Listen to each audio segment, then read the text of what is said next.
Hello, my name is Alfie and welcome back to another video on the Norwich Talk YouTube channel. I'm joined by two familiar faces in Benjamin Ambrose and Stuart Hodge, aka Hodgie. Fellas, how are we doing today? All good, mate. I'm all right. Yep. Happy days, Hodgie the hack. That is the brand. Get out there. Oh, I told Alfie to hold off on that for now, but we'll get out of there. I guess this is us revisiting. Well, I don't even know how long ago it was since we kind of went over, but September the 6th. September. And the video went up on the 21st, so that's quite funny. Nice to know But I that guess there was a quick turnaround there. Oh yeah, that was. That's about a month wait for that, wasn't it? In today's video, we're going to be not only reviewing, I guess, what we kind of said back then, but looking and updating the ratings which we've given. Which, looking back now, some were a little bit more questionable than others. On the screen, hopefully, you should see now the list completely of what we gave last time. Just to briefly run through the averages, so we have a little bit of kind of like an idea in our head. The players we went through was Dow, Sorensen, Skip, Mumba, Quintia, Plaqueta, Hugo, Senani, and Gibson. And the averages for Dow was 8.2, Sorensen for 8.5, Skip 9.2, Mumba 8.2, Quintia 8, Plaqueta 7.7, Hugo 8.7, Senani 8, and Gibson 8. Again, if you want to read through them, you can look through on the screen. To get straight into it. Just to be clear, by the way, these were our ratings of what we were expecting from them as signings, wasn't it? So how excited we were, how excited we were and the potential we thought they had in terms of being signings for Norwich City. And as we're probably going to come on to, some of them have had the chance to either show it and delivered or not delivered. And then there's others which have been out on loan and it's kind of hard to gauge, but I look forward to getting into it. Well, that's, I guess, what's going to be really interesting is the kind of factors which we look at now when going for an updated, number, if you like. Now, I'll start with you, Ben. If we start on the top of this with Kieran Dow, you were, without doubt, probably the least excited, let's just say, with a rating of 7 compared to my 9 and Hodgie's 8.5. So, obviously, is this kind of Mystic Ben seeing the future, or what's your opinions on this? Well, I said off air, didn't I? In my life, I don't think I've ever been wrong. Maybe once. But even then, I just changed my answer, which then meant I was right. So technically, I've never been wrong. But my feelings on Kieran Dow haven't really changed. He's not had that equal opportunity that other players on this list have had to sort of prove himself because of his injuries. And I will still hold out a little torch for him in terms of him getting his sort of career on track for Norwich.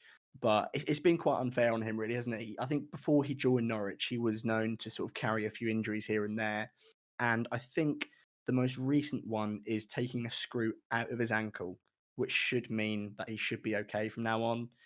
So hopefully he gets an opportunity to prove himself. But from what I've seen, quite clearly he's like a technical operator is how I'll phrase it. I think that's how you say someone's quite good on the ball but fairly weak.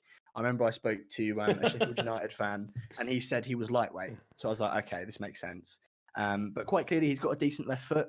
I know the only goal he scored for us was with his right, but equally he looks quite good on his left. I don't really know what his speciality is. With Marco Stiepermann, it was finding Timu Pukki. I don't know if Kieran Dow's going to be the same, but equally, he's just not had a chance to sort of prove himself, really, has he?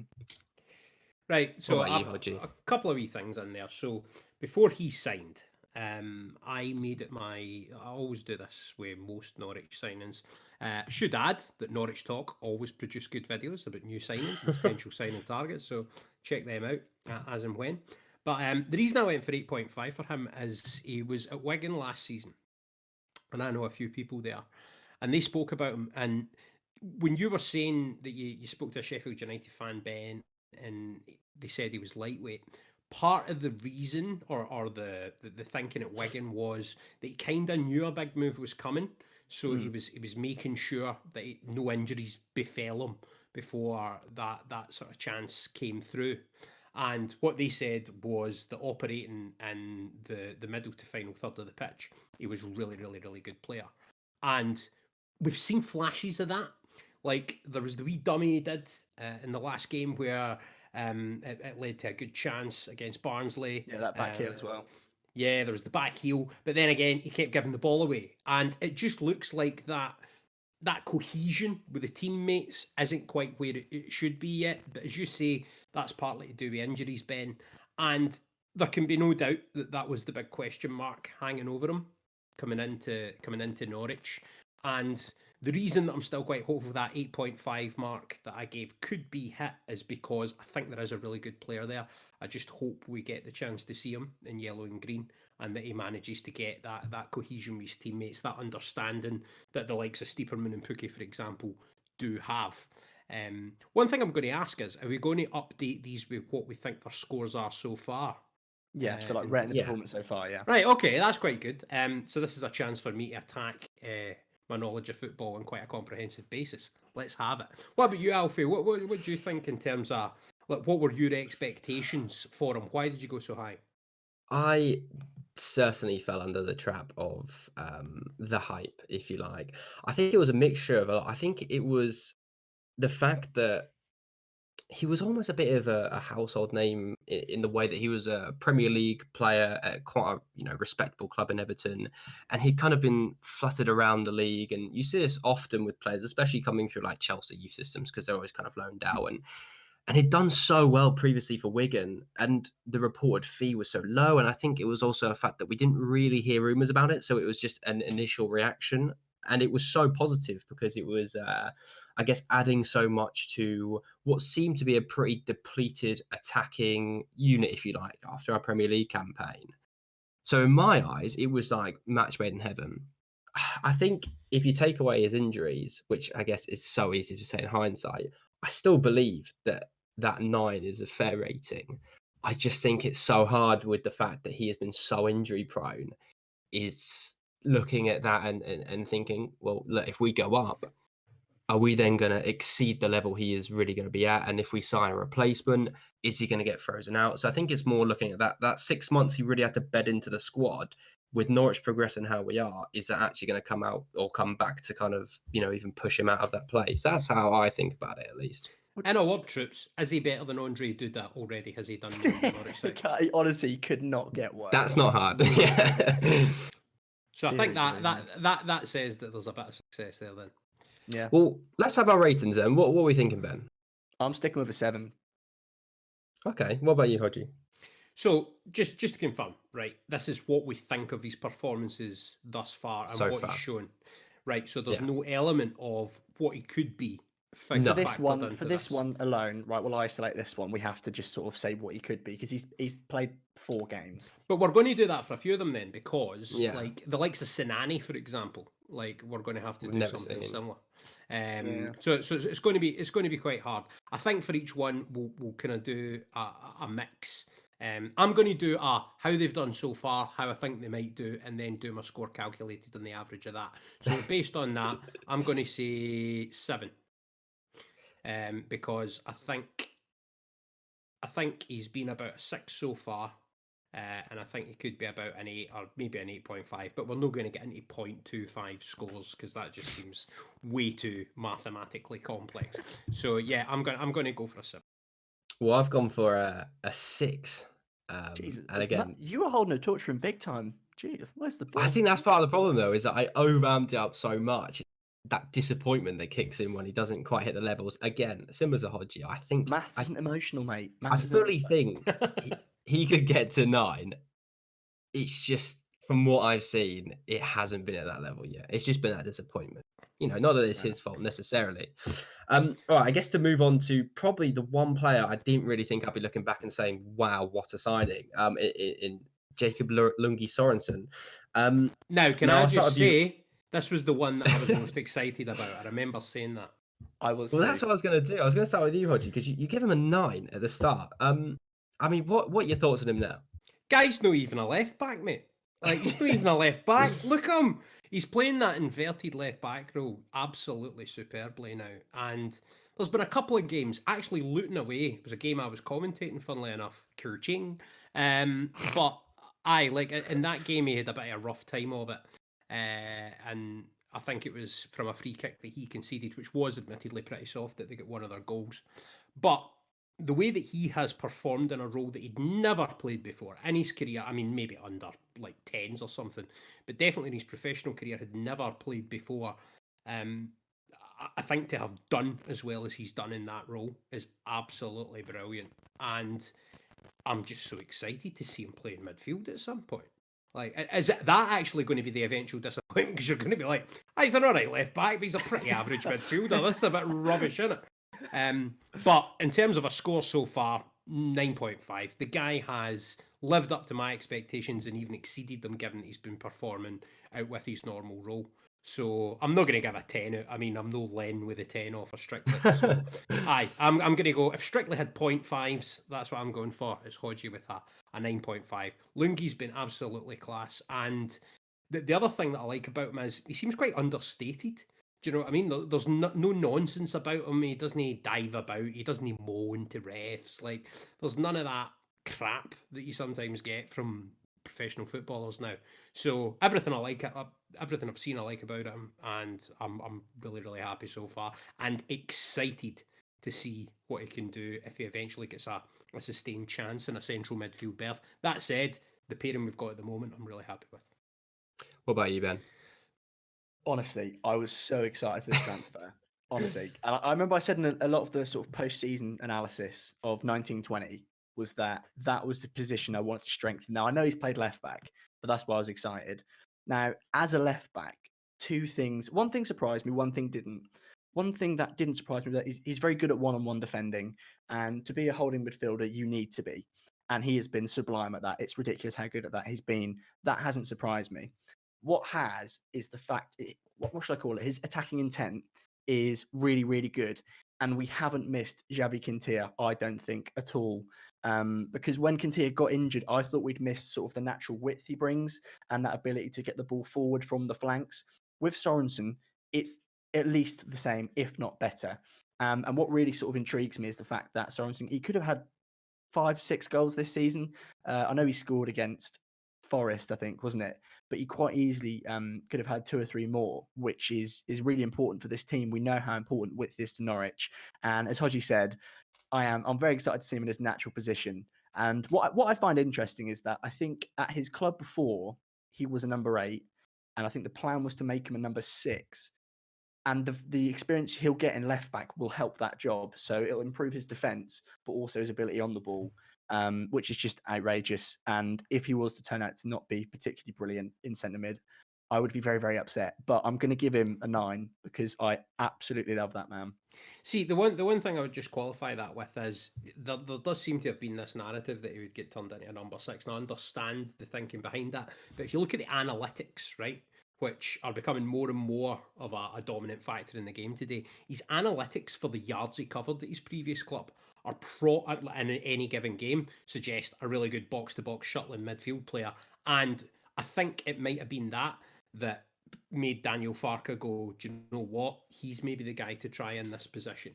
So I think it's that combination of factors, even Ben, the increase in defensive nous. And as you say, he's one-on-one defending for a player that isn't a defender by trade has been outstanding. He's a fullback that can defend, which is just so rare nowadays. Yeah, well, Kieran Tierney, mate. But sorry, old colours flying there. But I think that it's that, and then obviously the dynamism he's shown in that role on the flank. Just translate that to a central area and push it a wee bit further up the pitch. It's really exciting, that combination of factors. You've got the suggestion that if he feels comfortable in that role and comfortable in whatever partnership he's in, you could have a midfielder that is all action, can do a bit of everything. And that is an exciting prospect. That's what I thought we were getting. And we've not even seen that yet, and we're already blown away with the guy. No, I think there's so much upside to this guy's ceiling, if you like, kind of what he can become. The fact that we're already so happy and almost like suggesting he's overstretched our predictions, if you like, of how he would have been playing a completely different position, I think says it all, really. I definitely think that the one thing I've liked about him is that he's not tried to hide in games. He's tried to be proactive in getting on the ball, even from an uncomfortable position on the left side. And he's actually operated a lot higher up the pitch than what I thought he would. And in a weird way, I think he's kind of the fact that, because I don't want to contribute so much to this, but, you know, if you look back at the start of the season at players like Quintilla, obviously, who we'll get onto later, I guess one of the critiques was we tried to change our game so much and, you know, cross the ball in, 100 million times a game. And in a weird way, since doing that, players like Teemu Pukki and I guess just as a whole side, kind of how we attack now, it seems a lot more fluid. And I guess the only thing he can add to his game is goals, because he's got the complete package. He can defend, he can attack, he's an aerial threat as well. He's good on the ball. The only thing he hasn't added really is consistently finishing, which again is you can't expect that from a man who's playing left back week. Not everybody's right? Johnny House, and even if they are a midfielder. Well, let's have your ratings, because I'm interested to see. Because I rated this as an 8 originally, so I was the lowest so far. So I'll come to you first, Hodgie. What's your rating?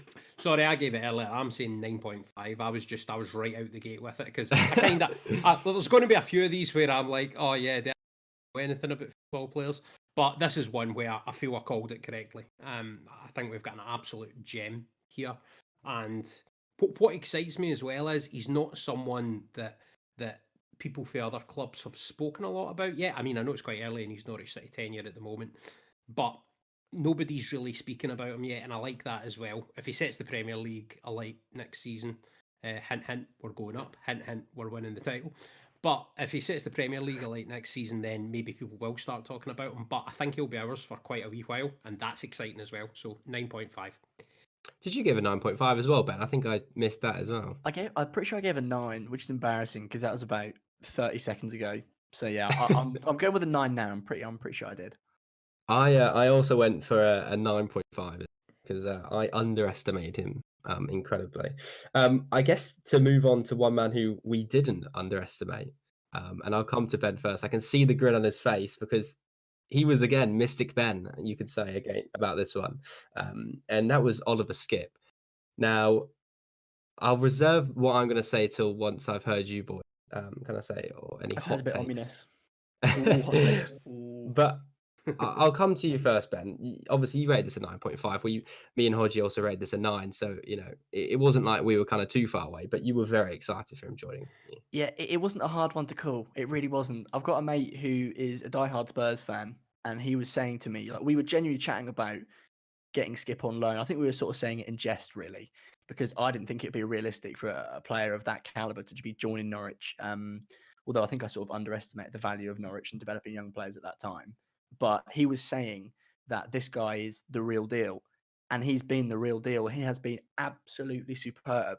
And I think a great example of the impact he has on Norwich is the FA Cup game against Barnsley. Now, I was one of them people who was chatting a bit of waffle about the pitch and how bad it was and how Norwich couldn't play their actual football. But when Skipp came onto the pitch, we looked a completely different unit. And again, it's the same as being as why I was hyped up for Jacob Sorensen, because that position in front of the defenders, in the middle of the park, really, that's what we needed to improve. And Ollie Skipp has improved it massively. He is really great on the ball. He's been used a bit differently to how I expected. I thought he was going to be more of a shield for the back four, but quite clearly he's very able on the ball. He loves to get forward. Sometimes he just finds himself wandering out on the right wing, which I found bizarre. But at the same time, now having seen it a few times, it makes sense. That partnership that he sort of struck recently, which is going to be hindered, which is really annoying, between him and McLean, where they just know when the other one's going forward and the other one's staying back, is so important to Norwich. And ideally now I'd say that's the perfect two in the middle. And Skipp, he's not afraid to put a challenge in. He's really good at tackling. Again, his one-on-one defending has been sublime. There are times where he finds himself in the left-back position, stopping a cross from coming in. There's very little he can't do, bar shoot. He's had a couple of shots which have gone fairly high and wide, but genuinely, he's so good, and it mildly breaks my heart that we will not see him at Norwich next season. Because as much as I'd like to think that Norwich theoretically could get him on loan next season, because it would make sense from my perspective, but I think Jose Mourinho probably has other plans, and I trust Jose Mourinho far more than my own judgment. I thought you were a special one, Mystic Ben. Yeah, I think my view on the Skipp one, just to mitigate, by the way, even though Ben gave a higher score, Skipp was one of 3 players that I gave a 9. So he was one of my joint highest, most excited about. And he's been everything I expected.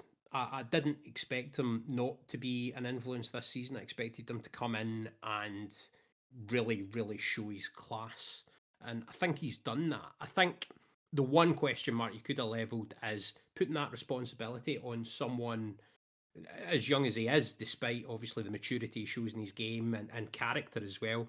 The reason that Jose Mourinho says he's the future of Spurs is because of all of these different factors. It's not just the quality he's got as a player. It's to do with all of the other intangible or less tangible factors that I think contribute to that. But I think that the key thing for Ollie Skip, for me, when I look at it, is, well, there's a couple of things. First thing is, he seems to be able to strike up some sort of partnership with whoever he's playing with. So whoever he's paired with in that middle area, he seems to be able to adapt his game to help them get the best out of their game. The most natural pairing is him and McLean, from what I can see, and they dovetail beautifully together. And it's really good when you can see that happening for Norwich City.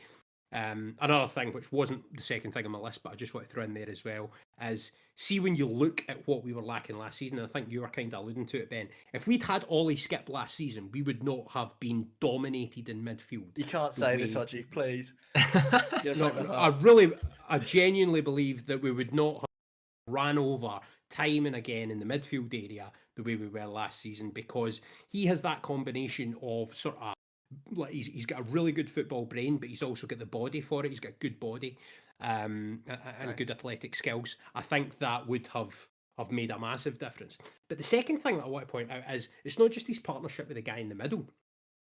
It's this thing he's got going on with Max Aarons, because there seems to be a really, really good positional understanding between those two. And I think Aarons feels, he's always been quite liberal in terms of making sure he bombs forward. But he now has like absolute freedom whenever he's roaming up that touchline, because he knows that he's got someone back there that knows to fill in and will be able to do the job filling in if he goes a wandering and Norwich City get caught in the break. And I think that combination of factors is why Ollie Skip gets a 9.5 from me as well. He has been... No, do you know what? We're not going to get to keep him. I'm going to stick with my original 9 just because he's going back. But that's not a reflection. That's not a reflection on how he's done. It's just the fact that he's not ours. So it's just that enjoy him while we've got him kind of vibe. Bit like Emi Buendia, but that seems to be going on, that romance, longer than I originally thought it would. So I'm enjoying that as well. I think one thing I always used to say with that kind of position, if you like, and not to say it's a direct replacement, but I kind of always felt like Alex Tete was never replaced and would never be replaced by anyone. And I feel like he's the first player I've seen in that kind of 10 years of having Alex Tete, which has really been able to take that position to a next level. And I think, especially when you talk about last year, we kind of know how painful that was from a defensive standpoint. It is almost that kind of what if moment where if we had a man like him in the midfield. He's such a he seems like such a humble character as well, and I guess I kind of attribute this to Sorensen as well. It's someone who will turn up every week, give you like an 8 out of 10 minimum, not put up a fuss, do everything for the team, and won't demand the attention. And that's what I love about him as well. He's not coming in like we've seen with some previous young loan players like Marcus Edwards and I forget the name, nice Roberts example that as well. if you want two direct opposite examples, there you go. And that's the great thing, isn't it? Because he's coming from a big club with probably one of the biggest managers in history, and he's such a humble guy. He just fits in and plays his part, and that's what I love about him. And that, in my eyes, him technically on a free, obviously you're not counting his wages. If he alone can contribute to us potentially getting the riches of promotion and the 200 millions, even if he doesn't stay next year, he's paying for a replacement in that position. And I think that's like such a pivotal thing, which is, I guess, to be remembered. But I think for me, again, and this may be embarrassing if someone in recent times has, but I don't know if ever or when the last time a lone player got player of the season. But right now he is my player of the season, and I wouldn't be surprised if he potentially got it. Yeah, I'm with you on that. I think he at the moment seems to be the front runner, and I totally agree. It's a more than worthwhile signing if he gets us to the Premier League. But also, it kind of puts pressure on the recruitment team. Yeah, not that they need pressure put on them, because they've done an absolutely amazing job since they've come in. But they need to find another Ollie Skip or someone that is as good at as many things as him. And that's no mean feat. He's a midfielder that has so many strings to his bow for one so young, and has the character and the grace almost to go out there and do it. So that is a task. That is a task, finding a player in the market that Norwich are fishing in to try and bring in talents that they can increase the value of and then maybe move on if they want to do.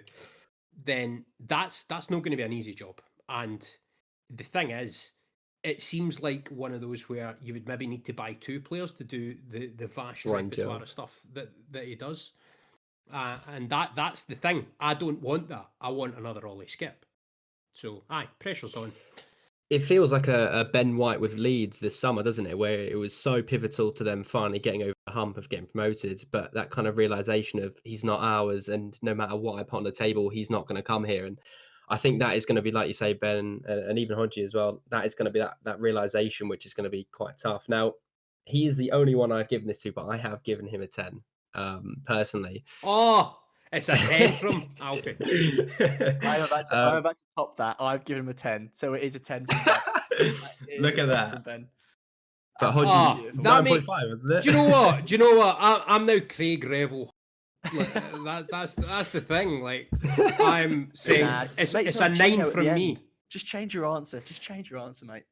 We'll give you time. I'm a 9, mate. He's getting 29 law, which, by the way, if you're working out the average now, we are bringing complex mathematics into it, because he's now 9.33.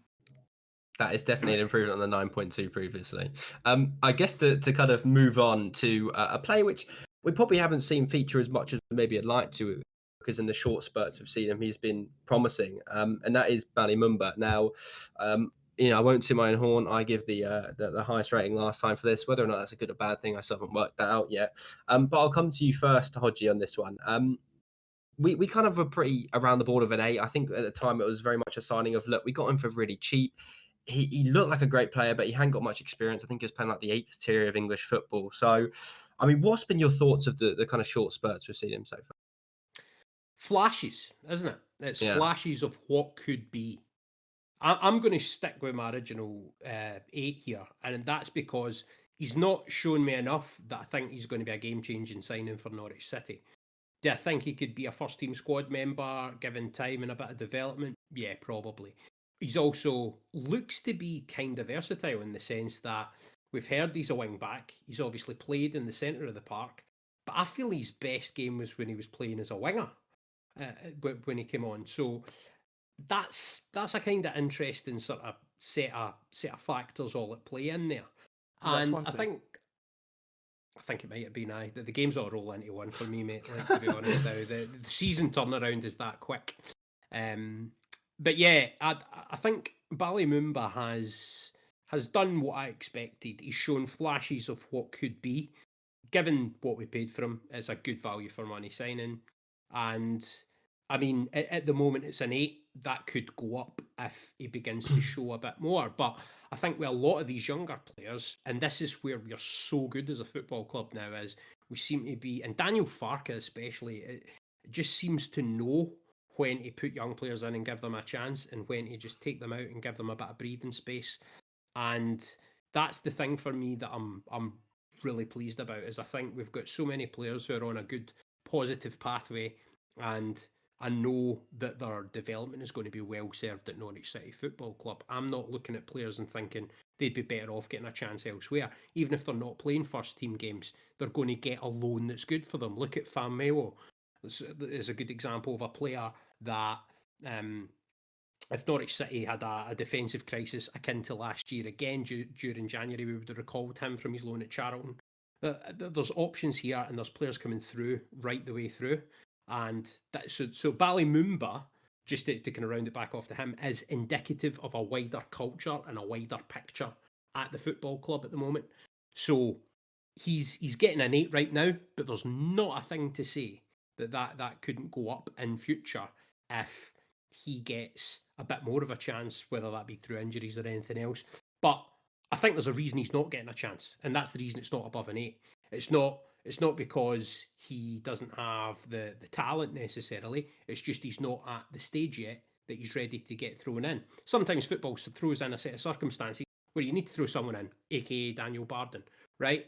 That was caused by a goalkeeping crisis at the club. So you're flinging in a third choice keeper to play in an environment that's probably beyond where he should be getting thrust into at this point in time, but circumstances dictated it. Ballymumba's not been in that situation yet.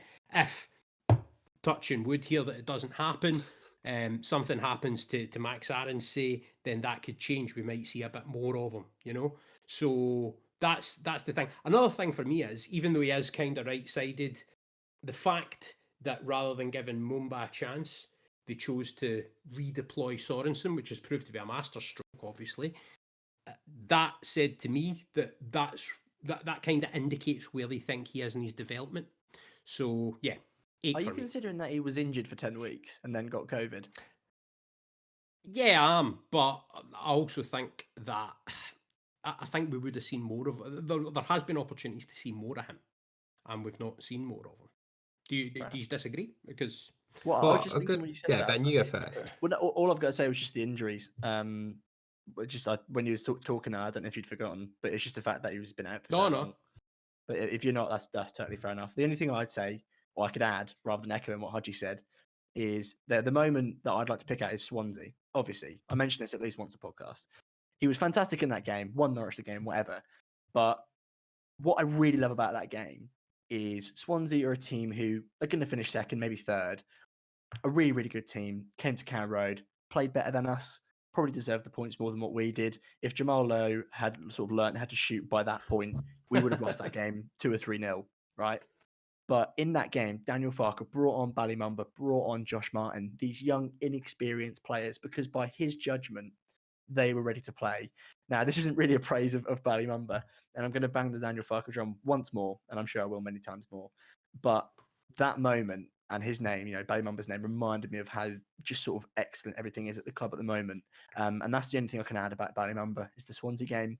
And I'll quickly throw out there, I'm sticking with an 8 because, again, as Hodgie said, flashes. You've seen that he's a decent player, good dribbler. I'm not going to, give him a preferred side from my own perspective. I think he can play the same as he does on either side because left back, right back are essentially the same in Norwich's team. They both bomb up the pitch, don't they? And they very rarely cross. They like to come inside, as we've seen with Max Aarons this season. He's really good at that, by the way. Like, I've not seen a player improve quite like him before. But yeah, that's all I can say about Mumba. So I interrupted you, Alf. I do apologise. No. To be honest with you, I think Hodgie, you kind of, I guess, said everything that really there was to be said. So without echoing too much, I guess, before I kind of give my rating. Don't come to me first again, mate, because I just talk for 10 minutes and then nothing is left to be said. Well, the only other thing I was going to say, which kind of covered as well to some degree, was that when he does get into the side, whether it be the first game of the season against Luton in the Cup or when we saw him kind of operate in the Cup against Coventry or on the wing against Swansea, he looks like a player that's almost got that kind of fearless attitude that we kind of love from our youngsters in terms of they come into the side and you wouldn't know if it's his first game or his 100th game for us. He kind of comes in and they don't really show that much naivety, if you like, in the way they play. And I kind of like that as well. And I think when he did come on against Swansea, I'm pretty happy in saying he was probably the main reason why we won that game. And obviously later on down the season, how crucial those 3 points might be, who knows? I've gone for a 7.5. So a little bit lower. You just like correcting yourself, don't you? Like that's your so vibe. Far. It's almost like you're being overly harsh with yourself. Never back down, mate. Never. So far. So sorry, I was just going to add to the Mumba thing. Yeah, it was the Swansea game I was talking about. It's just my head's pickled because I was ill yesterday. And the other thing with him is just the fact, just to pick up on your point there about the quality of these young players coming through and the fact that they're going in there and they're impacting games. That's good management for Daniel Farke, of course, as we've made that point. One thing I'm wondering, though, is would they have even more of an impact if they were spurred on by a home crowd getting behind every move that they're doing at a packed Carrow Road? Because that feels to me like something which it kind of works on both sides of the equation. So Daniel Barden, other end of the pitch, Norwich City fans, whenever the ball goes near the other box, it's like, oh, they get all jittery and worried, and the Carrow Road crowd annoy me no end sometimes with stuff like that.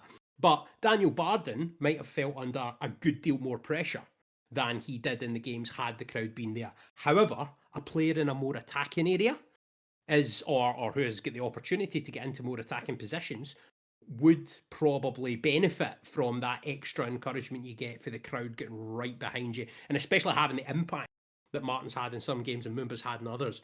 I kind of feel for these young players because they're missing out on that real buzz that you would get from playing in front of a packed house in a special football ground for the first time. So that's kind of sad. And football's obviously pretty soulless in some ways without fans. So I just think it's important to acknowledge that soulless.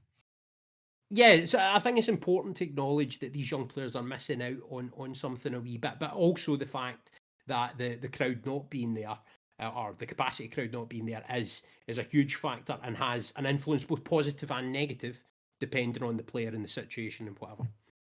No, absolutely. I think, to be fair, it's a real tough one, isn't it? Because with this next batch of players, if you like, that's going to come through, I have that kind of feeling that, you know, even in the few we mentioned today, it's very much going to be that they're never going to really get that kind of crowd behind them, at least not for, you know, I guess a certain period of time. I guess to kind of move on to someone who I'm really interested to see what you guys think about this one, and how you've rated him. It's Xavi Quintilla. Now, I guess some of the, not critique, but reason for maybe if you've kind of downgraded on 8s across the board, maybe to no real fault of his own, more his kind of body, and that's what I'm kind of interested to see. So I'll come to Ben first. Probably a good idea. Also, can I just be a pronunciation pedant and be that guy? Because like I'm going to be that guy. I'm not saying it. And by the way, we've done this before. But no, that's all right. But I just like being that guy because it allows anyone listening to go, "Who's that bumptious Scottish guy that keeps correcting pronunciations?" It's this guy. The Monopoly guy, and it's Xavi Quintilla. Yeah, I'm not saying it like that. Carry on. What's your thoughts, Ben? What's your thoughts? Do you know what? Segue. I'll kick off right with my downgrade to a 7, and here I'll tell you for why. Which is, I know he's been struck by injury, which is terrible for him. I remember when it was meant to be 3 games turned into months. And then there was a bit of a fear from myself that he'd go back because they couldn't fix his injury. I know he went back to, where is he on loan from? Villarreal? I know he went back. That's it. Yeah, that's the one. And I know he went back to their sort of medical facilities because they know this injury, whatever, blah, blah, blah, blah. I was a little bit worried he'd go back. But at the same time, Norwich haven't missed him. And I won't have anyone say, well, I will. I mean, I'll allow it. But I really don't think we've missed him at all. I was completely shutting down other opinions. I shouldn't do that. But I genuinely don't think that we've missed him. And that's because of Jacob Sorensen. Now, when he has played, when he was in sort of full flow as he could get, so at the beginning of the season, he was okay. Like, he was good. He was probably on par with Jamal Lewis, but he was okay. And that's the reason that I've downgraded. I've considered the injury, and I haven't sort of let that affect anything. But it's really weird because his speciality is crossing. Norwich don't cross the ball. Crossing the ball isn't Norwich's style. Now, I know we beat Bristol City with 2 crosses, but that's because Timu Pukki was injured and Jordan Hugo was playing. The actual Norwich way, go on, Hodgie. No, I was just going to say that's the point, though. The point is he was flinging crosses at Timu Pukki, right? Yeah. Or Timu Pukki, if I'm going to be a pronunciation guy. But if you play Jordan Hugo in the team and then you have Xavi Quintilla flinging balls at Jordan Hugo's head, then that's going to be getting more out of Xavi Quintilla than it is going to be playing with Timu Pukki. Yeah, what do you know what? Where he was playing a lot of high crosses that weren't drilled across the box, which is the kind of service that Pukki thrives on. And it doesn't seem like a thing they wouldn't have pointed out to the guy. So you just wonder why he was persisting with these high, often early crosses, you know? And that's the big question mark for me with Quintilla, is why he didn't adapt the way that he was playing a wee bit to suit the striker that he was trying to feed, you know? Yeah, I guess maybe he was just doing what he was told. But at the same time, it, like, when he's on the pitch, I just sort of think he's quite clear he's a decent left back. He knows what he's doing in terms of positionally. Not particularly great at defending, is he? But as I said earlier, fullbacks don't really defend these days, do they? That's where your Ollie Skips come in, and they make a name for themselves, being really good, as you said, covering. And when you were talking about that, I really wanted to interject with last season specifically. I always pointed out, now I'm not claiming credit for being a genius for figuring this out, but the gap between the centre back and the right backs, Mystic Ben, that's it. But the gap was insane, wasn't it? And I kept saying week after week, just angrily. But I'm over it now a little bit. That was the problem. And Ollie Skips come in, he solved that. With Quintilla, it's kind of the same. He's not great at defending. If he was to have gone back to Villarreal again, if he'd have gone back and stayed because of, I've completely forgotten his name, Giannoulis, is that it? Aye, that'll do. Well, yeah, I think it's Giannoulis, but I've not had my pronunciation lesson on that yet. Well, I was going to say, you're Mr. Pronunciation. You should be correcting it, really. So it's all right, mate. I'm on it. I've got a Greek friend who I have literally messaged on Facebook, and he's not got back to me for the last few days, which is annoying. Because that's how I like to do these things. None of that Google, I'm going to talk in a robotic voice. That's not how I learn how to pronounce names. That's how I learned Plaheta. So let's not criticise Google too much. Google Translate is an ally. Michael Bailey taught me Plaheta. But just with Quintilla, I think it's a very good point. The only bit I would disagree with is where you said he was like Jamal Lewis, but you then also said kind of he's not the best defender. No, I meant like really on par as in quality. Yeah. No, that's fine. Jamal Lewis was a really good defender, and because Max Aarons was this sort of free spirit, just going wherever he wants, it was kind of good that you had Jamal on the other side, who was that bit more kind of conservative, not Tory voting, but conservative style of footballer. Having him there was good. And your point about the midfield last season was so on point. We looked at our best when Tetty was there, but Tetty's natural drops is to go into a centre back position because he knows he's not got the pace to be out wide and getting attacked by wingers, which is kind of sensible from him to know that. But then the player that you had on the right hand side wasn't sort of drifting across. Godfrey was always left centre back, or for the most part. Ben Godfrey would have been the one that would have more naturally, if Tetty had dropped, shifted across, you know. So that was the kind of, tactically for me, that was the big gaping hole in Norwich City's team last season as well. And none of the other players could do it. None of the other players that we had last season could slot in the way that Ollie Skip does, which is why I raised that point earlier. And you're absolutely right. That was the glaring flaw last season that got exposed time and time again. And it's just good to be in the position that we're not dealing with that again this year. Back to Quintilla, same as you, Ben, downgrading from 8 to 7. I think that's accurate based on what he's shown so far. The fact that I really like his crossing ability. I think it is really good. I just think he was given the wrong... I think he was just given the wrong types of service to Pukki, and did he maybe play one game with Hugo? And I think he affected it less, or regardless, there's not been enough. I've not seen enough of that to make a judgment, but that seems like the natural sort of order of things, where if you were bringing him in, you would want Hugo up top, you know, or someone that's more of an aerial presence than Pukki.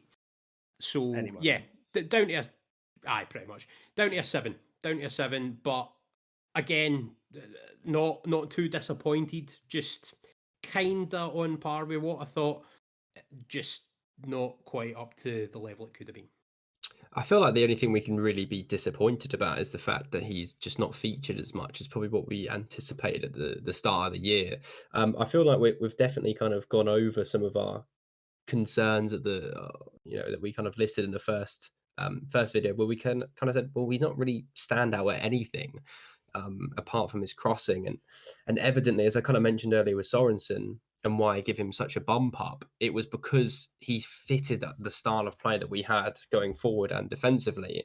And that's the only reason why I've brought him down, really. I think injury-wise, you can't really put too much of a burden on him or downgrade him, because you can't really foresee it coming. I mean, maybe we could have, and we could have stopped it, because it appears it may be a reoccurring issue. But at the end of the day, he's alone. We have an option to buy, not even an obligation. I'm not sure if that's right, but if it is an option, again, it's not like we're have to now buy him. Like, for example, it won't happen.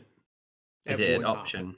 And that's the thing. No. But what I mean is, like, Yeah, we've just signed a guy that's a Premier League player, and we're questioning whether this guy's championship quality. That won't happen. And that's why you might vote for him now. Well, you might find mine's a bit harsh because I'm also factoring in the fact that we've had to go out and for really half a season play with someone because of the fact that he wasn't able to play. And actually, they've proved to be a better player probably than what he may have been. I know it's all in hindsight again, and that's just my opinion on it. But also, we've now had to go out and sign another player for next year because we don't really plan on probably signing him full time. And that's why I've gone for a nice little 5.5. Which, whoa, yeah, I've gone low. I'm disappointed because when Lewis left, I had this big gaping hole of like, look, whoever comes in and fills it. There was not a gaping hole when Lewis left. There was not. This in is terms of sorry, not defensive, offensive. There was a slight void. I don't think so defensively either. When you were saying he was a good defender, in my head, I'm thinking, not really. I didn't think he was that good. What? No. Look at goals getting conceded. Maybe there are stats out there to disprove me, but every time the ball was on the left, he'd just get beaten. And then I noticed it more when he stopped being able to attack. That's just my personal opinion, mate. Never been wrong in my life. Fair enough. No, do you know what? Right. The thing is about football, it is all about opinions, and I always say that when people disagree with me. But I can kind of see your point, right? So I mentioned Kieran Tierney earlier. I've obviously been a Celtic fan. I've seen loads and loads of him, right? So Kieran Tierney, for the age he was like 16 and came into the Celtic team, he just had that natural ability to know when to step in. And you're seeing it with Arsenal now, when to step up and press someone and when to stay off them and like go for the challenge as they commit, right? So Kieran Tierney had that ability innately. Jamal Lewis had a bit of that. But at the Premier League last season, he was caught out lots and lots. But at Championship level, he was an excellent defender, I think. And at Premier League level, who's to say that he might not have maybe sort of graduated towards that level? Don't get me wrong, in a Steve Bruce team, it's such a bad move for him. Like, despite staying in the Premier League, maybe under a new coach, he could flourish. But playing Steve Bruce football is just football for the 1980s, man. Like, I kind of feel for the kid because he is one of our own that's come through. There's also considering that Jamal Lewis is really, really quick, even though not always carrying the ball sort of style, but as an athlete, he's really, really fast, and his sprint times are excellent. So, yeah, kind of bringing that back to Quintilla, I don't think he has that same athletic prowess. I think he's about as good defensively. I think he's a much better crosser than Jamal Lewis was, which is why your 5.5 seems. Why? I mean, you could argue everybody's got a speciality. My speciality is like actually being able to hit the ball with foot, you know. So mine's never been right. Mine's stealing your crystal ball and predicting the future for Xavi Quintilla. Quintilla's not getting a 7 for me, 7 for Ben, and a 5.5 for you. Is that right? You harsh taskmaster, you. I am very, very harsh at the moment. And let's see with the players we've got next right now.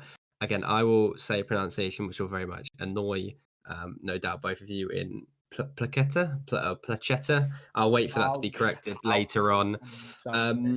So let's start with Hodgie so he can pronounce it properly and then go on to talk about whether or not he thinks. I mean, you give him a 7 at the start compared to mine and Ben's 8. So you're actually a little bit down on him. So I want to see if that's changed. Go for it. So my plan was, just full disclosure to anyone listening, I was going to watch over our previous gubbins speaking about this, but loads of work landed in today, so I've ended up in a situation where I've not been able to do that. So I'm just going with these ratings. But what I remember saying about Placetta was that as quick as he is and as good an athlete he is, I've got real question marks over his technique. And I've seen nothing really in his time at Norwich City so far which has made me think that he necessarily has the technique. Because to be honest, the yardstick I'm measuring by now is would they potentially cut it in the Premier League? And I look at Placetta and he looks every inch the kind of quick guy that will be good in the Championship, but the monstrous athletes of the Premier League, his pace won't have the same effect against. And I don't think he's done that much to show that he's particularly skillful really, compared to some of the other players that we've got. But at the same time, I don't think he's been awful. I think he offers something a wee bit different at this level. Important qualifier there. So, 6.5, I think, because he's not really affected games quite as much as I thought he might have done at this level. Also, other players have kept him out of the team. So I don't know, he is kind of where I expected, though. So, I'm going, just so that I don't go for the same, I'm going to say 6.5, because I kind of want to indicate that it has been slightly in my score. So, yeah, I'm going to go 6.5 for that reason, really. That, I mean, although he's about what I expected and kind of some of the doubts I had about him have been proved to be true, I still think it's been a wee bit of a disappointing signing. But what do you think? What about you, Ben? We'll go to you first. I was excited for him, and that was mainly because of sort of the pace he brings. And there's one thing that he has proven is that he's really bloody quick. That's not going away anytime soon. The technique that you mentioned, Hodgie, yeah, I agree with. He's not proven that much in terms of possessing any, which is a mild concern. And genuinely, it's a process, isn't it? Rating Poeta. Przemysław Poeta, which is a Polish person in the comments told me I was right, so I've got that to cling on to. Good man. By the way, thank you for standing in. Now it's my turn to say I'm not. Oh dear, you made yourself right as you said that. Oh dear. Oh, sorry, I muted myself. I was, but it would have been better if it'd gone through first time. Video editor, man, fix it. I was going to say that's Jordan's job, isn't it? But yeah, he doesn't seem to have that ability, does he? Which is kind of concerning. Now, I do genuinely think, and I'm going to use Kieran Dow as an example. You can see that he's got the ability. He's not proven himself yet, but you can see that he's got that ability on the ball, the natural ability. I think I'll band it as. Whereas Poeta, sort of, he kicks the ball a bit weirdly. He's okay at crossing. He doesn't like to take defenders on, really. Now, I'm going to mention something that you mentioned earlier, Hodgie, and I think it was for Mumba, which is a lack of a crowd. And Poeta, for me, is just the definition of a crowd player, which is the crowd would not let him do what is frustrating me personally. So that's when he gets the ball, he'll be hesitant about knocking it around the defender and running. It's a bit like Onel Hernandez in his early days at Norwich, where there was a little bit of hesitation, but once, I can't remember for the life of me who it was, but I remember the crowd just properly just getting into him, and he did it, and he nearly scored. And I think something clicked in his head where it's like, right, I should do this a bit more often. If Poeta had a crowd behind him, I don't think we would allow him to do that thing where he turns around constantly and plays it back, because quite evidently when he's got his head down and taken on the defender, he usually beats him, and that's just because he's far quicker. That's not because he's better at football. It's just because he's quicker. So I hold off a little bit of judgment in terms of being disappointed because of this fact that he's not had a crowd behind him. He's not had the sort of the wrath of the NNP to scare him into taking on defenders. What are you doing? Why are you not kick it forward? I was going to say he doesn't miss the guy who sits behind me in the NNP. Christ, I don't either. But it's just I'll hold off on that. I'm going to go for a 7, which is down from an 8.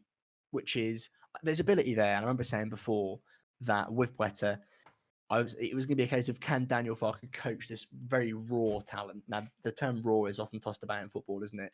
If a player is raw, whatever. But this player is very, very raw in terms of his natural abilities. And it was going to be a case of, could Daniel Farke do it? He's not had sort of the equal opportunity he's had with a few of these players, again, because of injury, as well as Todd Cantwell finding his feet, which has been sort of really not Poeta's ally, has it? Todd Cantwell suddenly decided, I'm going to be really good again, which is great for Norwich, but not great for him. But I think I've exhausted all possible ideas about Poeta. I've done a Hodgie there. I've gone on for far too long, but I'm going with a 7. No.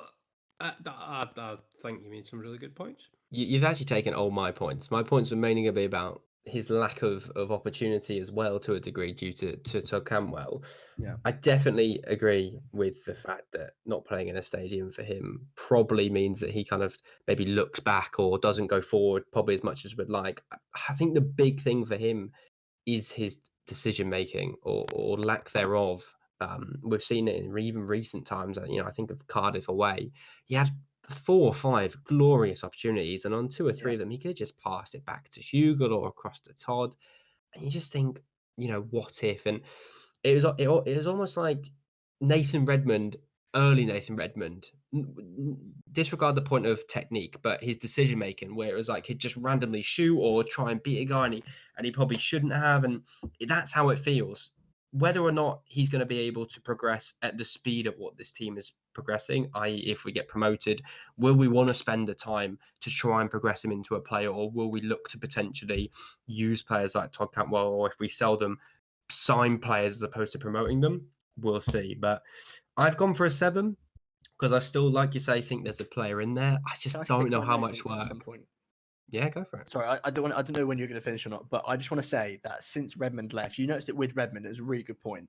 There's a trend with young wingers at Norwich where the crowd helps them. Now, I know it didn't really for Josh Murphy, but you look at Nathan Redmond is a great example. His first season in the Championship, which was his second at the club, was fairly negative at times, but it improved throughout the season. He had a crowd behind him. Jacob Murphy came in, and I thought he was exactly the same as Redmond in that he was a very safe player. Once he realised that he could actually, get the ball forward and take defenders on, he was really, really good in that season. He had a crowd behind him. Josh Murphy then took over, the exact same. Looked very nervous, improved. I don't know about the crowd in terms of sort of if they really helped that much, because I know that was quite a weird time for Norwich, wasn't it, that season? But equally, he improved. And I'm desperate to hope. Todd Cantwell again is another example, though he did come in with quite a bit of confidence. You look at him in the Championship; he was very nervous, quite clearly. He was filling the boots of Emi Buendia, which is no easy feat, is it? But he's improved, and it's the same for Poeta. And he hasn't got the luxury of a crowd. He's just got his teammates and a manager, which I can't sort of understate the importance of. Can I ask a question? Yes. Was that a pun when you said it's no easy feat filling the boots of Emi Buendia? I didn't know if easy feat was even. I started on that because I didn't know if that's even is that a thing? Easy feat. Mate, it's a different type of feat. That's FE, right? But like, if it was a pun on the feet which you put in boots, then it was some very, very skilled linguistics. Good punnage. Thank you. No, very, very impressed. I just wanted to... Plaheta. So just before you do, mate. No, go for it. See the Hernandez comparison. I think that's the key one here, right? Onel Hernandez is the darling of many Norwich City fans.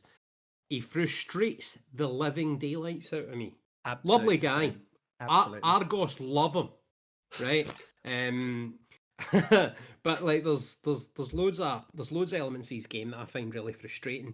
I think the key difference for me though is that Hernandez has physical prowess, maybe not quite as quick as Plaheta, but still fairly quick.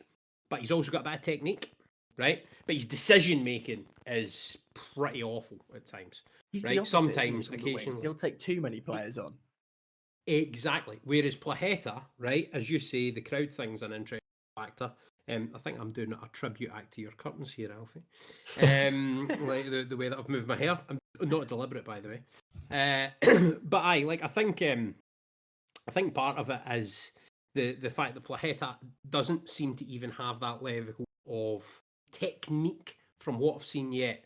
And I'll admit, I'm judging him by his time at Norwich City. I've not watched a lot of his extra classer highlights. I think I've watched a couple of highlights packages, that's it. Because I think YouTube can be very deceptive about a football player. So I try not to do that. And I don't have access to Reams. Well, but he is good. He was just very unfortunate. And I mean, see if that goal doesn't get ruled out in the opening day, it's a totally different career for Ricky van Wolfswinkel, I think. Goal on the opening day? No, the opening day. Maybe he had a goal ruled out in like a different season. No, he had a penalty. Jerome missed the penalty against West Ham. Was the opening day. Aye, that was the one. No. Snodgrass took his penalty against Villa instead of him. Confidence can be a massive. Confidence can be a massive thing with football players and football pundits, clearly. Plaheta doesn't seem to have the same level of even technique from what I've seen yet as Onel Hernandez, and I think that's a big factor in my kind of disappointment in him. And I see absolutely nothing that tells me that he will be even relevant in the Premier League at the moment. But we have a good culture of bringing on footballers. Hopefully some of that rubs off.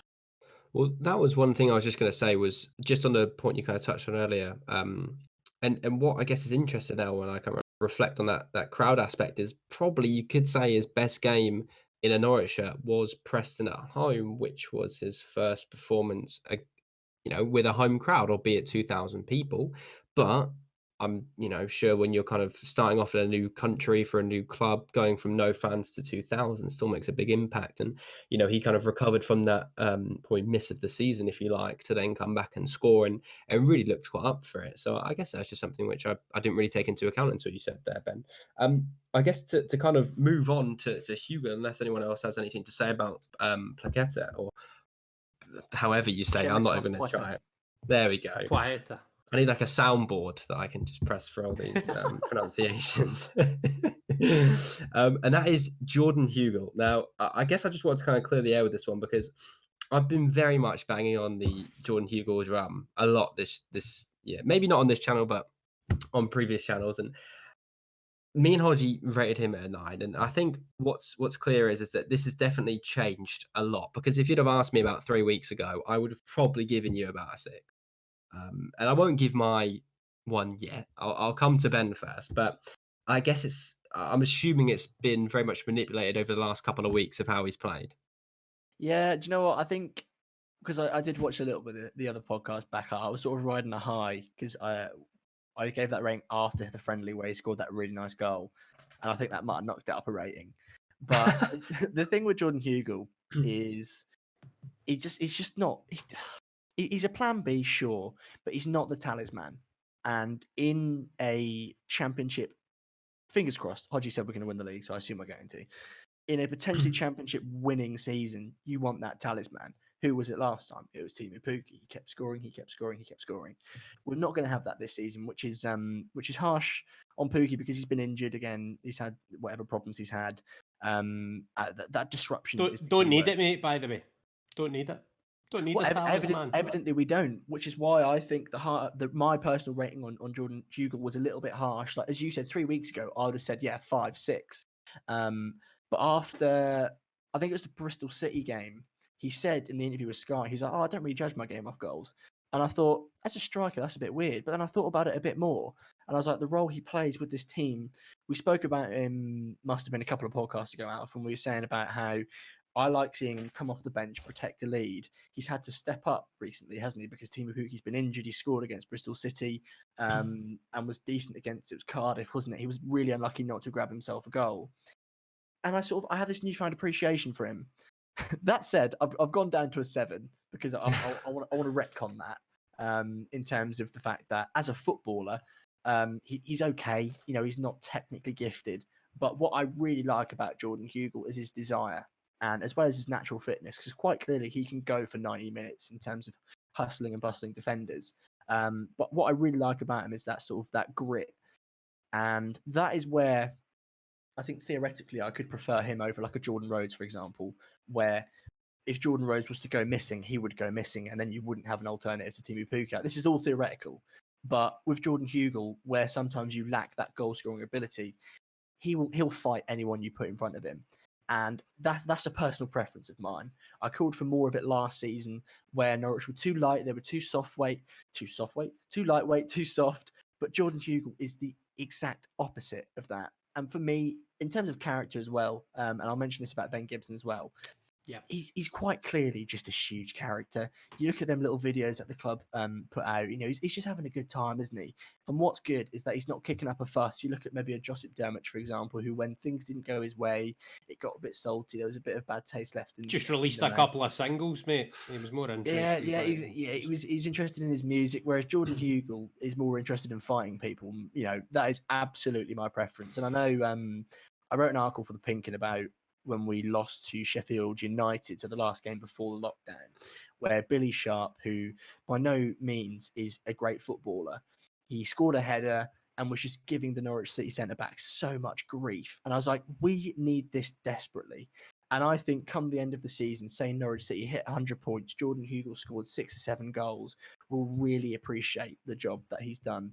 But that said, a 7 for me. Still a downgrade. What about you, Hodgie? He's a good second option in the Championship. He's a third option in the Premier League for me. I think the key thing, again, you covered most of the bases there. Be going first, mate. Sorry. I think the key thing is the fact that he's a really strong character. And seems to be just such a great lad. Even if he's sitting on the bench for like a good number of weeks, you don't see him being that guy that's going, "Oh, come on, Gaffer, give us a go." I think he'll appreciate that Timu Puki's the man that you need to get the jersey off of, and I think Puki's earned that, over what he's done in his time with us. So I don't think there's any doubt about that. The thing I would say about Hugo is I don't think we were playing to his strengths before. Last few games, and do you know, see actually as a whole, right? I think what we've shown this season is that unlike the team that won the title the last time, where it was like our style of football, this is how we play, and that was it, right? So many roller coaster games and stuff like that, and it was quite amazing, right? And I don't know how much the crowd not being there is a factor in this again, but we just seem serene. Like, we just seem to get wins, and draws where we need them. Maybe the odd loss, but to Barnsley in the cup, nah. You know, we just seem to serenely keep winning games by a goal or a couple of goals, and that's it. Nice and easy. And it's just so different. But the other thing that we keep doing is, we're not playing, the one style of football really well. We seem to be adapting slightly. We've still got an identity, don't get me wrong. But we seem to be able to adapt, depending on what obstacles are in front of us a wee bit more. And I'm really liking that. If there's a team that plays a low block against us, more finding that one goal to 1-0. If there's a team that comes out with a wee rust against us, then we seem to have the players and a manager tactically sort of savvy enough to deploy them in such a way that they seem to be getting the result against teams that maybe do come out a bit more. So there seems to be a variety to what we can do. And although it's not as dramatic necessarily or bombastic as it was a couple of seasons ago, it's really effective. And the last few games, that's been very true of sort of getting the most out of Jordan Hugo a wee bit. He's not come in and set, well, you don't get heather in England. There's a saying up here to set the heather alight. I don't set the shrubs alight. The shrubbery alight down in Norfolk. What kind of flora and fauna do you have down there? I wonder. Whatever grows around the Broads. Right, whatever plants and stuff grow around the Broads, he's not set those.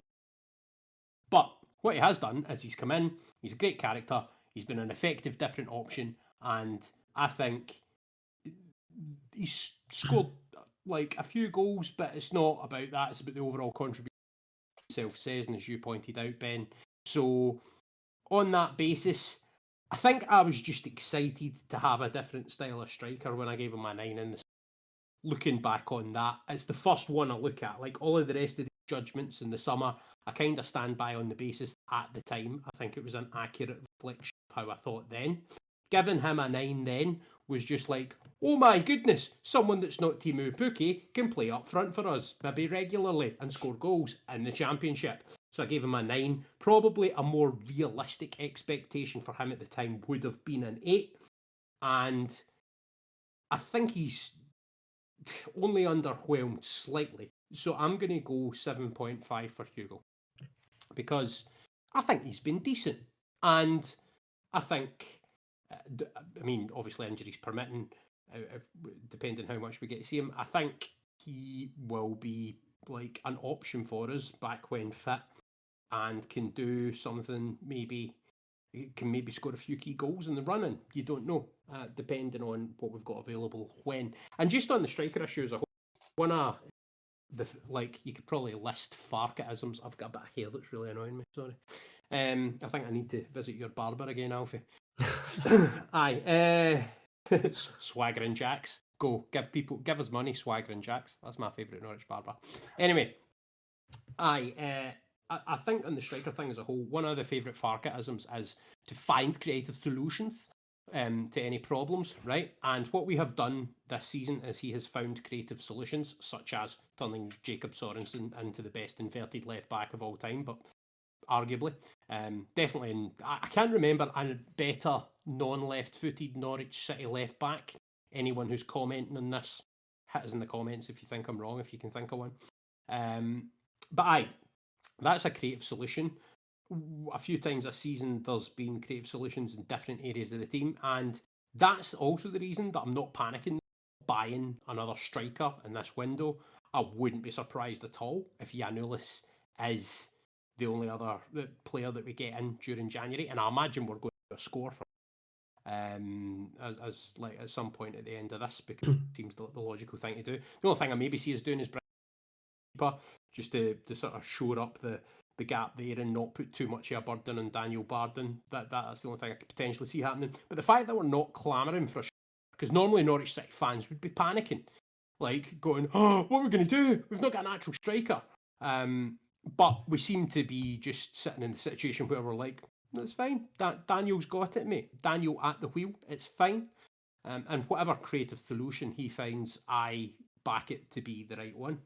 So, but on Hugo, 7.5. Sorry, that was just a random aside. But I felt it was... Sorry, have you ever played Zombies on Call of Duty, Hodgie? No. Oh, I was saying, you sound exactly like a character Richtofen, more than Daniel Farke, and it's actually haunting me. Like, it's quite unsettling. For anyone who can do a half-decent impression of the guy out of Skyrim. Like, you know, "Hi there, welcome to Skyrim. You can buy things at my stall." I can do him a wee bit. But anyway, I don't claim to be a great impression, and any of my good friends will tell you that I do them all the time. They are very varying in quality. Some are good, some are awful. I guess just to bring it back to Jordan Hugo, the only kind of last thing I guess I was going to say differing to you guys, well, not differing at all, but it's just the fact that he kind of epitomizes everything that's right about the culture around the club, doesn't it? I mean, you know, when you've got a player that you can kind of say, "Hey, look, I'm actually really happy with how he's, you know, positively impacting the dressing room," you'd probably be a bit annoyed if you said that you spent $2.5 million on him when you kind of notorious for not really spending too much money. But it is that kind of culture we've kind of created where, look, if they come in and they play their part, you know, we've seen players like Michael McGovern. If you kind of judged him off ability, you probably may have left a couple of years ago. But, you know, from everything that's kind of come out, players like him, players like even Chris Zimmerman, those kind of players that maybe aren't blessed with, you know, natural ability, have the ability to stay kind of in the side, if you like, because of the impact they have on the squad and the kind of role they play in the depth that we kind of then can have with the team. So I am going to change mine. I'm not going to be as brutal. I'm going to stay with an 8, which is only down by 1. And that's purely because I think he's proved one thing which I wasn't really looking forward to. And that was, or one thing I kind of was marking him down on, and that was his ability to score. And again, look, he's only scored 3 goals, and one of them was pretty much scored for him off his chest by Bristol City. But the way he took that header in the first half was sublime. One of the best headers I've seen, probably since Ricky Van Wolfswinkel, looking all that way back. And that for me was the reason why I've bumped him up from probably a 7 to an 8. But I get it. It's really playing that kind of cliche Jordan Rhodes role, isn't it? Where they come in, they do what's needed, they positively impact the dressing room, they provide competition. And then look, if they leave a couple of years down the line, you can just be thankful for the role they played in that time. Now, I think a couple of things in Jordan Rhodes, actually. Now, one thing I've heard about him from people like inside the club is that he's one of the nicest football players ever. Like, he's such a delightful human being and a really nice man. I've not had reports on Jordan Hugo that are similar. Not saying that he's not. It's just it's not being pointed out to me that he's like a great human being, unlike Jordan Rhodes. But also different styles of players. I think, kind of going with what Ben said, Jordan Hugo's a guy doesn't judge his game on goals. Jordan Rhodes absolutely judges his game on goals. Yeah, he's a penalty box striker, whereas Jordan Hugo's a target man type who will hold the ball up and drag the whole team up the pitch with him. And yeah, as you say, that header was really nice. And I don't know how I get Cameron Jerome getting a goal disallowed. Ricky Van Wolfswinkel scoring in his league debut, but that just goes to show that I've been doing too many hours recently. I guess next up is Sinani. Now, no, all right, skip Sinani. Sorry, let me just interrupt there. Just skip Sinani. Don't worry about that. He's been out on loan. Okay, well, I guess how excited are we about what has it changed? Just quickly, let's give a score. Has our excitement changed? I'm still around an 8. I still think he could be good. The thing is, I've heard more about Sebastian Soto or Sebastian Soto or however you say it recently than a player like Sinani, and it's tough to say because I really have no basis to judge it on, apart from how excited I was at the start, which was that everything coming out of, if you followed the Luxembourg national team or where he kind of the Luxembourg kind of national division or wherever it was he kind of come from, that he was a great pickup for us, and especially with no fee as well. So, I mean, I guess you could say an 8 still because there's no basis to really drop that. But again, there's just nothing we've heard, has there? No, and it's like, as you say, unlike Soto, where even if there hadn't been the return and the fact that the work permit looks to be all sorted now and all of that kind of stuff, obviously his appearances for the USA national team, which he's had as a result of his performances on loan, have been a massive factor in Norwich being able to secure that work permit for Soto, which seems to be just about done. All of the I's dotted and the T's crossed with that. And I think that's good. Again, it's another example of how recruitment at every level of the club, we're focusing on first team recruitment. The recruitment at every level and every age group of the club has been outstanding under the current regime. And there's been so much talent brought in and so many that Stuart Webber's ridden his steed into the sunset. It's actually a 4x4 he drives, but I like the idea of a horse next to Daniel Farke's horse. Maybe a slightly smaller horse. He's on a pony. Anyway. He's on a pony. But like a really expensive pony. With a really nice coat. Aye. No, I can see that. Anyway, I think Soto's the one you've heard about more, and I think you can throw quite a few stories to talk about. So Melvin City's another one. A minute for when he's been out in Belgium. So there's a story there. We don't really know what the story there is, whether it's fitness, conditioning, attitude, but there's a reason you go on loan to a club and then don't play a single game. Like that, there's got to be something amiss. So, I think there's a lot of these we can kind of bracket. Could they be? But since we did Sinani, I'm still an 8 in terms of excitement, Ben. What do you think, Ben? I'll probably retcon it to a 7, and that's not like a downgrade because my opinion's changed. I just want to be reasonable with myself. I think 8 was overshooting it a bit. But equally, I'm still excited. I was really shocked to see him go out on loan, and I think he was a bit as well. I don't know where I read that. I read that somewhere. I really should know that. But I remember finding out that he was maybe shock's a bit harsh, but surprised himself. But yeah, I've nothing else to say on him other than I'm excited for him to return. Well, in that case, I suppose we'll move on to the last player, which definitely has received a bump up for me. And I'll come to Ben first, just because of looking back now, his rather low 7.5 is, of course, for Ben Gibson. Mystic Ben, can you please, I guess, describe best why you give him a 7.5 and also what it is now? What I could do, right, one of my two options are I apologise and I say he's been a revelation. Or, which I'm not going to do, which I really would like to do, is do my very best to prove to you that he's not been that great. But I can't do that because he's been really, really good. Ben Ambrose. The thing is, with the 7.5... Where are you wrong? I might have been Hodgie. All right, you'll never get a definitive answer. I'll leave it ambiguous. But I might have been wrong. That is where the line will be drawn. No, but I gave him 7.5, and it's mainly because I didn't know how much patience I had to see a player redevelop their form and find themselves again, because he essentially hadn't played football for 2 years, had he? And that was my sort of gripe. I've seen it time and time again. We've all seen it at Norwich, where players out of favour, fighting injuries, comes to Norwich, is a revelation. Given what happened in the 1920 season, my patience as a Norwich fan had worn very thin, which is saying a lot because I kept defending Daniel Farke, which is probably what was wearing it thin. But at the same time, I just didn't know how much patience I had. But do you know what happened? Ben Gibson, he started playing, and he started playing really well. And he did it consistently. And that was the thing, where there was no, oh, Ben, you got to find your feet. He did it immediately. And he has been an absolute revelation for Norwich. And what I was really worried about with Ben Gibson is that we'd lose our I don't know about lose, maybe hinder. I thought it would hinder the progression of Norwich as a team on the pitch physically, not off the pitch. It was quite evident from his interviews and stuff that he's a lively character and he fancied himself as well, which is always really good. Confidence is very important in a footballer, especially in that Norwich City team that had its confidence absolutely shredded to pieces after the 1920 season. But he came in and on the ball, he's fantastic. He's fine. He's fine at worst.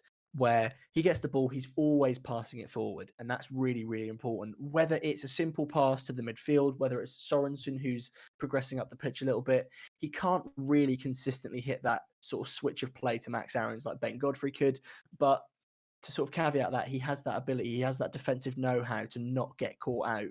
And the times he has been caught out, I think twice. The one that sticks out to me, is Middlesbrough, which was a clear-cut opportunity, which they didn't score. So they didn't even score it. So you don't have to remember it like I have.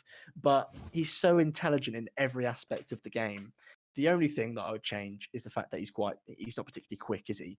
But again, it's caveated by the fact that he's got that sort of intelligence. He's a bit of a reverse Jordan Rhodes in that he's doing it at the other end of the pitch, where he's not got the pace, but he's got the know-how in his head and he knows what he's doing.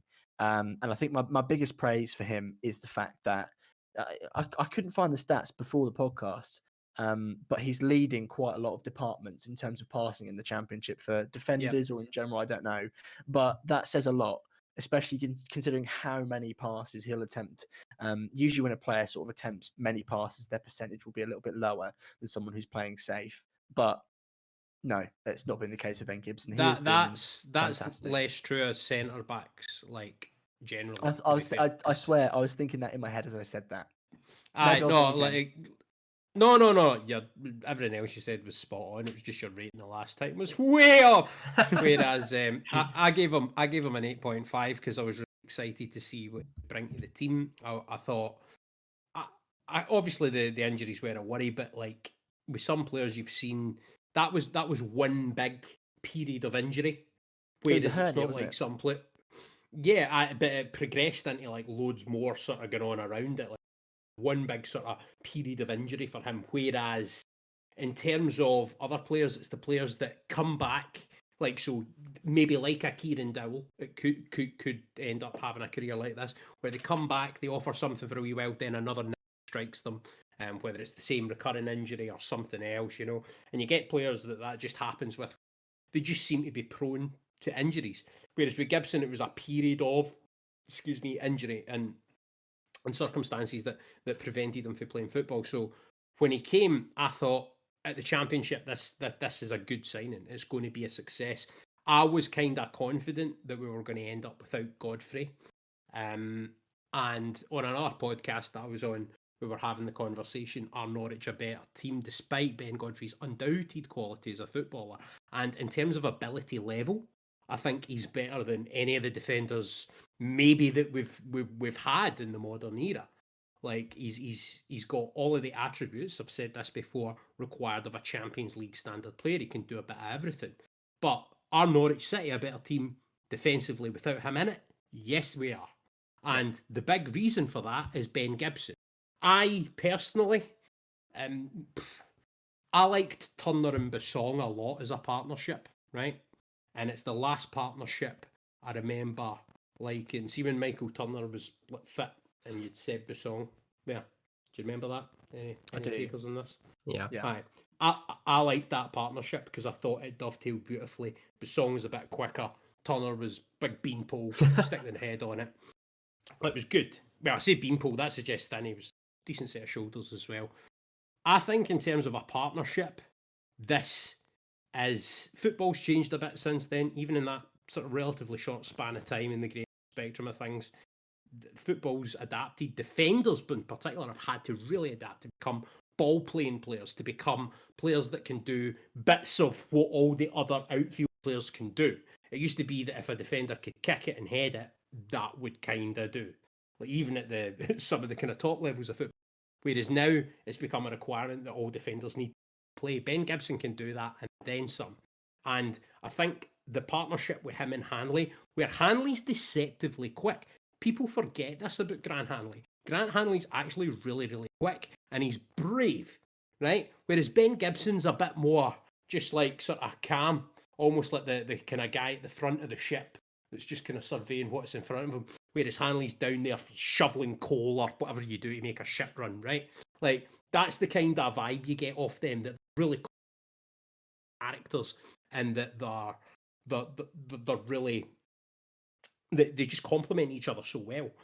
And the other thing I would say about Gibson is, I think since Basong, when Basong had his period of being really good, under Houghton, earlier under Houghton, I think he's the best, my favourite central defensive player that I've seen at Norwich since then, in terms of what he brings to the team. And also, like Basong, I think he could be the first defender and the only one that's challenging for me, Ollie Skip, at the moment to win Player of the Season, because Ben Gibson has had a transformative effect on that Norwich City defence.